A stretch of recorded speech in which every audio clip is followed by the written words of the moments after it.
یا کوئی انتظام ہے تو ہم اپنے آپ کو اور سب کو یہی ترغیب دیں گے، یہی سمجھائیں گے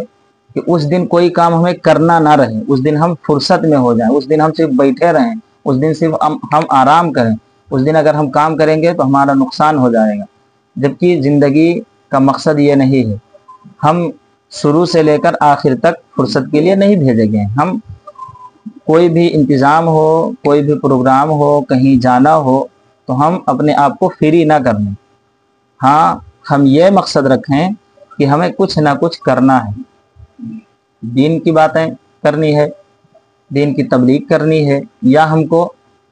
دنیاوی چیزیں کرنی ہیں، اس لیے کہ دین اور دنیا دونوں کو انجام ہمیں دینا ہے۔ اللہ رب العزت دنیا میں بھیجا ہے تو دنیا کے اسباب بھی ہمیں ہی حل کرنا ہے، اسے مہیا ہمیں ہی کرنا ہے، پھر اللہ رب العزت دینے والا ہے۔ تو مقصد یہ ہے کہ ہمارے اسلاف جن کا آج ہم نام لینے میں فخر محسوس کرتے ہیں، جن کی ہم سیرت کو بیان کر کے اپنے نام کو روشن کر لیا کرتے ہیں، ان کی جب سیرت، ان کی جب سوانح دیکھیں گے تو انہوں نے ہماری طرح لاوبالی اور اوباش طریقے سے زندگی نہیں گزاری، بلکہ انہوں نے وقت کی قدر کی، وقت کی اہمیت کو سمجھا۔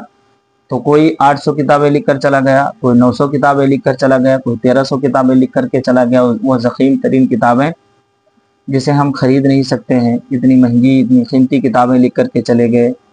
جس فن کو ہم سمجھ نہیں سکتے ہیں، اتنا اہم فن، اتنا سخت فن لکھ کر کے چلے گئے۔ ایک امام گزرے ہیں، امام شعرانی، تو آپ کی بارگاہ میں اگر کوئی حاضر ہوتا تھا